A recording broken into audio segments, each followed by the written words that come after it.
आज हम लोग पढ़ेंगे यूनान में राष्ट्रीयता का उदय। अब बता रहा है इसी संदर्भ में यूनानी राष्ट्रीय आंदोलन को देखा जा सकता है। किस संदर्भ में? तो जैसे इटली में एकीकरण हुआ, जैसे जर्मनी में एकीकरण हुआ, उसी संदर्भ में आप यूनान में भी राष्ट्रीय आंदोलन को देख सकते हैं। यूनान का अपना गौरवमय अतीत रहा है। गौरवमय अतीत का मतलब क्या है? पीछे इसकी संस्कृति सब जो है, यूनान वालों ने बहुत सारे कार्य किए हैं, ऐसे बहुत सारी बातें दुनिया को दी है। इसको अभी आपको स्पष्ट हो जाएगा, तो आप इस बात को समझ पाइएगा कि यूनान का अपना गौरवमय अतीत रहा है कैसे। बता रहा है जिसके कारण उसे पाश्चात्य का मुख्य स्रोत माना जाता था। पहले इसका गौरवमय अतीत रहा है, इसके कारण पाश्चात्य किसको बोलते हैं? यूरोपियन कंट्री को मुख्य रूप से बोलते हैं पाश्चात्य। तो इसका बोला पाश्चात्य संस्कृति जो है, उनके पास जो ज्ञान है, विज्ञान है, उस सब का मुख्य स्रोत मान सकते हैं आप यूनान को। यूनानी सभ्यता की साहित्यिक प्रगति, विचार, दर्शन, कला, चिकित्सा विज्ञान आदि क्षेत्र की उपलब्धियां यूनानियों के लिए प्रेरणा स्रोत थे। यूनान के लोग जो हैं वो जानते थे कि हमारा एक बहुत अच्छा हमारे लोगों ने जो अपने विचार दिए हैं दर्शन के क्षेत्र में, कला के क्षेत्र में, चिकित्सा विज्ञान के क्षेत्र में, ये बहुत ही मतलब हम ही ने आगे जा कर के हम लोगों ने ही पीछे जो है दुनिया को इतने सारे ज्ञान विज्ञान दिए हैं। पुनर्जागरण के काल में इससे प्रेरणा लेकर पाश्चात्य देशों ने अपनी तरक्की शुरू की। पुनर्जागरण काल का मतलब क्या है?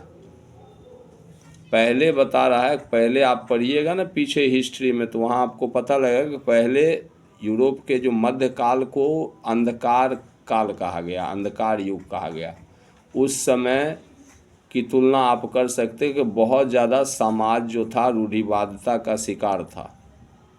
पूरा का पूरा यूरोप जो था सामंती व्यवस्था थी, किसी को कोई अधिकार नहीं था, चर्च सर्वोपरि था, राजा अपने आप को भगवान मानता था, ठीक है, और उसके अनुसार जो है पूरी शासन व्यवस्था चलती थी। तो पुनर्जागरण जो हुआ है, इसको क्यों बोलता? फिर से जागना। पुनर्जागरण का मतलब फिर से जागना। तो यहाँ पर बहुत सारे, जैसे आप इसको समझ लीजिए ना कि यहाँ पर पुनर्जागरण काल जो हुआ है वो कैसे हुआ? तो रूसो हुए, प्लेटो हुए, सुकरात हुए, इन लोग को, ये लोग जब आए हैं, इनका जब जन्म हुआ है, तो इन्होंने अपने जो विचार दिए, ठीक है, उन्होंने ये बताया कि आप जो कुछ भी मानते हो उसको मानने से पहले तर्क करो, विचार करो, फिर उसको मानो। तो जब जनता ने इस बात को पर विचार किया, ठीक है ना, जनता विचार जब किया, जब जनता जब सोचने लगी, तब उसने राजा के सार्वभौमिक सत्ता को चुनौती दिया। बोला, बाद में ये समाज में विचारा कि नहीं, राजा भगवान नहीं होता है। फिर उसके अनुसार यूरोप जो है उसके बाद प्रगति करना शुरू किया, राजा का विरोध किया। तो ये सारी बातें पुनर्जागरण काल में हुई, जो 9th में आप लोग पढ़े हैं। अब परंतु इसके बावजूद भी यूनान तुर्की साम्राज्य के अधीन था। अभी क्या है, ऑटोमन साम्राज्य है तुर्की में, और इसने क्या किया है, यूनान पर कैप्चर करके रखा हुआ। तो यही बता रहा कि यूनान में अभी क्या है, दूसरे देश के अधीन था। फ्रांसीसी क्रांति से यूनानियों में राष्ट्रीयता की भावना की लहर जागी।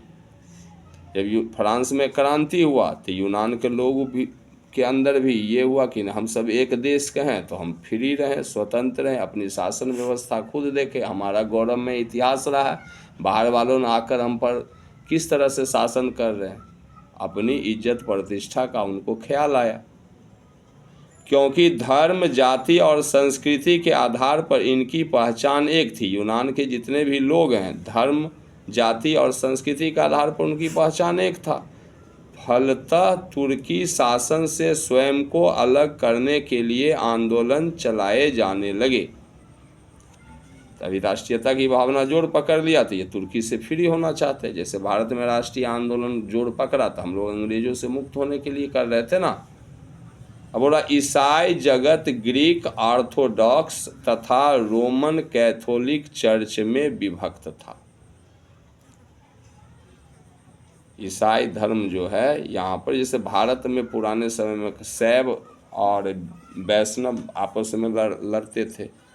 कुछ शिव भगवान की पूजा करते हैं, कुछ वैष्णव भगवान का, तो उनका संप्रदाय हो गया शैव मत और मानने वाले और वैष्णव मत मानने वाले। उसी तरह से ईसाई में दो प्रकार का, यहाँ पर ईसाई धर्म भी दो प्रकार से विभाजित है। एक ग्रीक ऑर्थोडॉक्स है जो रसिया में यूनान में माना जाता है, और रोमन कैथोलिक जो है वो इंग्लैंड वाला का था। ठीक है। रूस तथा यूनान के लोग ग्रीक ऑर्थोडॉक्स चर्च को मानने वाले थे। पहले जो है ना, ये पुनर्जागरण काल है, यहाँ पर धर्म युद्ध भी हुआ, समझे। या आपको कोई इंग्लैंड के बारे में पढ़िएगा कि वहाँ पर धर्म युद्ध हुआ तो बहुत सारे कैदियों को उस समय जब थोड़ा खोज किया है ना, जब कोलंबस ने खोज कर लिया जब अमेरिका का, तो जब युद्धबंदी जो थे, धर्म युद्ध जब हुआ, तो उनको खास मानने वाले जो थे, जो विरोध करने वाले थे ना, वहाँ पर रहने वाले जो बहुसंख्यक रोमन कैथोलिक है, उसका विरोध करने वाले जो थे, उनको पकड़ करके जो ईसाई धर्म की दूसरी पंथ को मानते थे, उसको ले जा करके अमेरिका छोड़ाया। ठीक है। बाद में वही अमेरिका अभी दुनिया में आगे हो गया, वो भी ईसाई को मानता है, प्रोटेस्टेंट मतावलंबी वहाँ ज़्यादा है। इसके लिए इन्होंने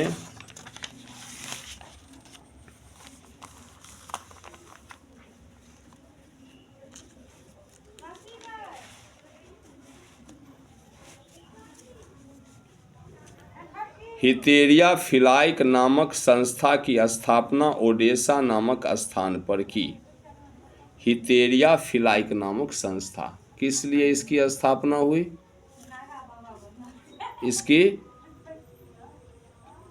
इस संस्था की स्थापना किस लिए हुई? हितेरिया फिलाइक नामक संस्था की स्थापना किस लिए हो रही है? तो राष्ट्रवादी आंदोलन को चलाने के लिए, तुर्की का अधीन से मुक्ति पाने के लिए। इसका उद्देश्य तुर्की शासन को यूनान से निष्कासित करके, यानी तुर्की वाले को हटा करके और यूनान को स्वतंत्र बनाना था। क्रांति के नेतृत्व के लिए यूनान में शक्तिशाली मध्यम वर्ग का भी उदय हो चुका था। यहाँ भी मध्यम, सब जगह क्रांति का नेतृत्व किसने किया है? मध्यम वर्ग ने। यूनान सारे यूरोप वासियों के लिए प्रेरणा एवं सम्मान का पर्याय था, जिसकी स्वतंत्रता के लिए समस्त यूरोप के नागरिक अपनी सरकार की तटस्थता के बावजूद भी उद्यत थे। अब यूरोप में जो भी सरकार है ना, पूरे अलग अलग छोटे जितने भी देश हैं, जैसे फ्रांस हुआ, इटली हुआ, ऑस्ट्रिया हुआ, जितने भी थे ना, सब जगह जो भी सरकार है, सरकार के उस पर नहीं ध्यान दे रहा कि यूनान स्वतंत्र हो जाए, लेकिन नागरिक अंदर से चाहते थे कि यूनान के लोग स्वतंत्र हो जाए, क्योंकि वहाँ पर ऑटोमन साम्राज्य है बाहर विदेशियों का, जो उनकी धर्म का नहीं था। इसलिए वे उद्यत थे, अंदर अंदर चाहते थे कि हम यूनान स्वतंत्र हो जाए। बाहर दूसरे यूनान देश के अलावा अगल बगल वाले जितने भी देश थे, सब चाहते थे वो स्वतंत्र हो जाए। इंग्लैंड का महान कवि लॉर्ड बायरन यूनानियों की स्वतंत्रता के लिए यूनान में ही शहीद हो गया था। इंग्लैंड का आप देखो, महान कवि लॉर्ड बायरन यूनानियों की तरफ से लड़ने के लिए यूनान पहुंच गया, तो दूसरे देश के लोग वहां पहुंच गए लड़ने के लिए, यूनान की मदद करने के लिए। जैसे अभी रसिया यूक्रेन के झगड़ा में बहुत सारे यूरोपियन कंट्री जो है, यूक्रेन के लोग जो हैं यूक्रेन जा रहे हैं यूक्रेन की रक्षा के लिए, रसिया से लड़ने के लिए। इससे यूनानी स्वतंत्रता के लिए संपूर्ण यूरोप में सहानुभूति की लहर दौड़ने लगी। जब ये लॉर्ड बायरन मर गया ना, तो सहानुभूति की लहर दौड़ गया। भगत सिंह ने खुद को क्यों फांसी पर लगा लिया? इसलिए लगा लिया था ना, भगत सिंह बटुकेश्वर दत्त ने बम फेंकने के बावजूद भाग सकते थे, नहीं भागे। बोले कि हम मरेंगे ना तो देश के लोग जागेंगे, और वही हुआ। उन्होंने फांसी लगा लिया तो देश के लोग जागे तो उन्होंने राष्ट्रीय आंदोलन में महात्मा गांधी का साथ दिया तो देश आज़ाद हुआ। तो बहुत सारी भूमिका शहीदों की है। तो उसी तरह से लॉर्ड बायरन ने जब अपना बलिदान दिया तो पूरे यूरोप के देश में सहानुभूति की लहर दौड़ने लगी। इधर रूस भी अपनी साम्राज्यवादी महत्वाकांक्षा तथा धार्मिक एकता के कारण यूनान की स्वतंत्रता का पक्षधर था। धार्मिक एकता का मतलब क्या हुआ, वहाँ भी ग्रीक ऑर्थोडॉक्स मानने वाले हैं, यूनान में भी मानने वाले हैं इस, ठीक है। और साम्राज्यवादी महत्वाकांक्षा, ये सोच रहा है कि किसी तरह से ऑटोमन साम्राज्य हट जाएगा तो हम कैप्चर कर लेंगे।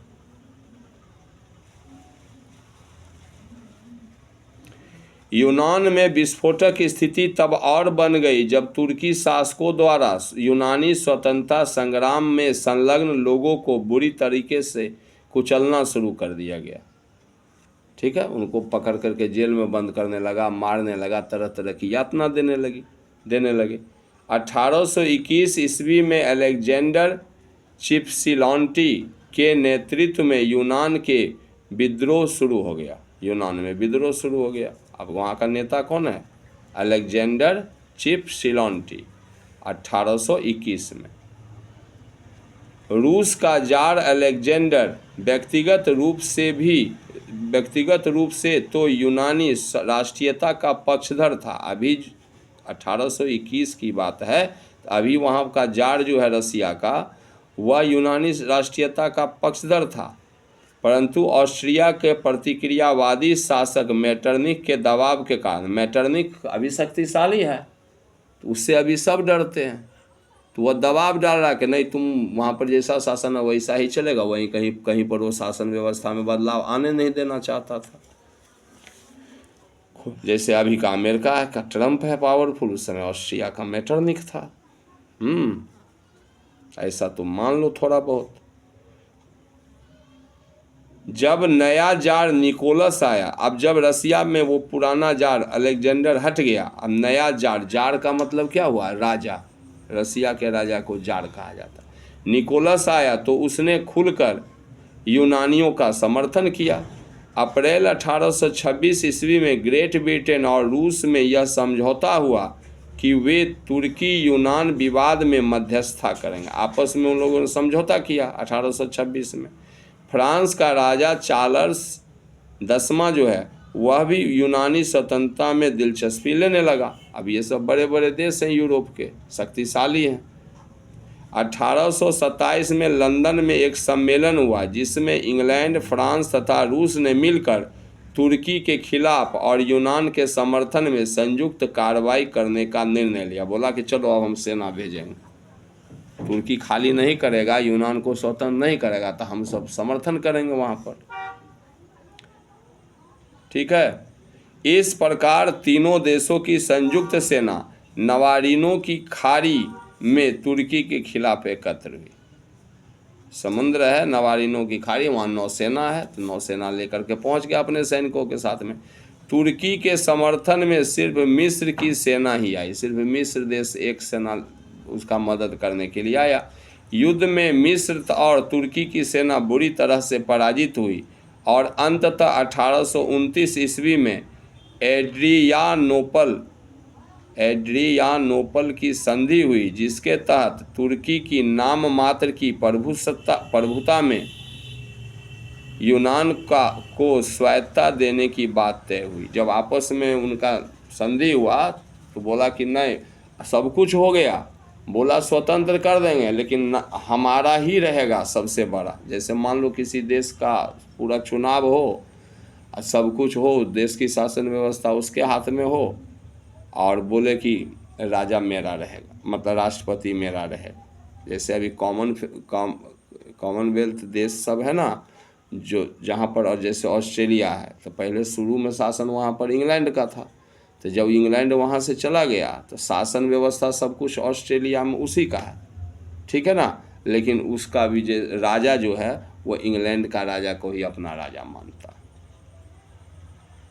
है ना, तो नाम मात्र का उसका बचा हुआ है ना, वहाँ पर उसको सम्मानित करते हैं इंग्लैंड के राजा को। कॉमनवेल्थ गेम्स होता है, आपको पता है, जिसके अंदर जो इंग्लैंड के राजा को अपना राजा मानता है वो सब देश आपस में भाग लेते हैं खेल में।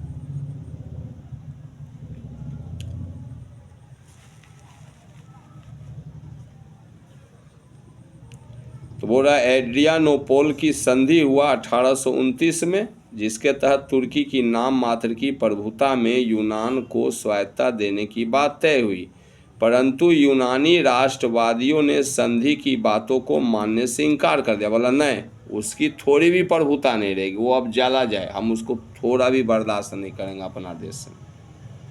इंग्लैंड तथा फ्रांस भी यूनान पर रूस के प्रभाव की अपेक्षा इसे स्वतंत्र देश बनाना बेहतर मानते थे। रसिया चाह रहा कि थोड़ा बहुत तुर्की का रहेगा ना तो हमारा इसमें वर्चस्व बना रहेगा, तो फ्रांस और इंग्लैंड बोला कि नहीं, स्वतंत्र रहेगा ज़्यादा अच्छा। फलतः 1832 ईस्वी में यूनान को एक स्वतंत्र राष्ट्र घोषित कर दिया गया। बवेरिया का शासक ऑन्टो को स्वतंत्र यूनान का राजा घोषित किया गया। इस तरह यूनान पर से रूस का प्रभाव भी जाता रहा। रूस अब हंगरी के बारे में बता रहा है कि राष्ट्रवादी भावना के प्रसार का रूप हंगरी में भी नजर आता है। यहाँ भी राष्ट्रवादी भावना का विकास हुआ। हंगरी पर ऑस्ट्रिया का पूर्ण प्रभुत्व था। मेटरनिख इस पर कब्जा कर रखा है। 1848 में जब फ्रांस में क्रांति हुआ तो उसके प्रभाव से यहाँ जो राष्ट्रीय आंदोलन की शुरुआत हुई,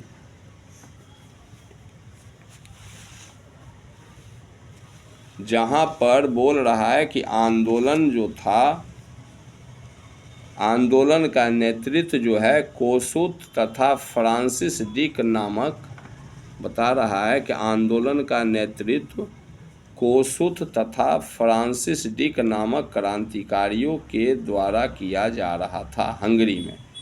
कब? 1848 में जब फ्रांस में क्रांति हुआ तो उसका परिणाम जब देखा तो यहाँ भी विरोध शुरू हो गया। कोसुत लोकतांत्रिक विचारों का समर्थक था। उसने वर्गहीन समाज के अपने विचारों को जनता तक पहुंचाना शुरू किया।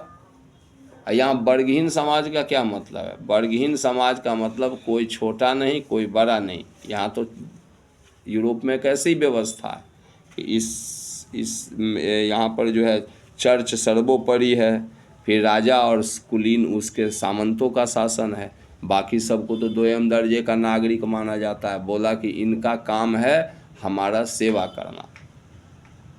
मध्यम वर्ग के जो उद्योगपति हैं, किसान हैं, मजदूर हैं, उनका उसके बारे में उन चर्च के लोगों को क्या मानना था कि इनका काम है हमारा सेवा करना। जैसे यहाँ भी बहुत सारे लोग जो हैं भारत में दलितों को इस तरह से मानते थे, उनसे सेवा कराते थे, उनको हक नहीं देते थे। ठीक है ना? तो इसके लिए यहाँ भी आंदोलन न हुआ, बाबा साहब आम्बेडकर चलाए। कोसुत ने ऑस्ट्रियाई आधिपत्य का विरोध करना शुरू किया तथा व्यवस्था में बदलाव की मांग करने लगा। इसका प्रभाव हंगरी तथा ऑस्ट्रिया दोनों देशों की जनता पर पड़ गया। व्यवस्था में बदलाव मांगने लगा तो ऑस्ट्रिया देश का राजा जो इस पर कैप्चर कर रखा है, उसकी जनता भी पर तो अपने जनता के साथ तो वो भी तो अच्छा नहीं कर रहा था, तो उसकी भी जनता राष्ट्रीय आंदोलन में इसका समर्थक बन गई। 31 मार्च 1848 को ऑस्ट्रिया की सरकार ने हंगरी की कई बातें मान ली, जिसके अनुसार स्वतंत्र मंत्री परिषद की मांग स्वीकार की गई। इसमें केवल हंगरी के ही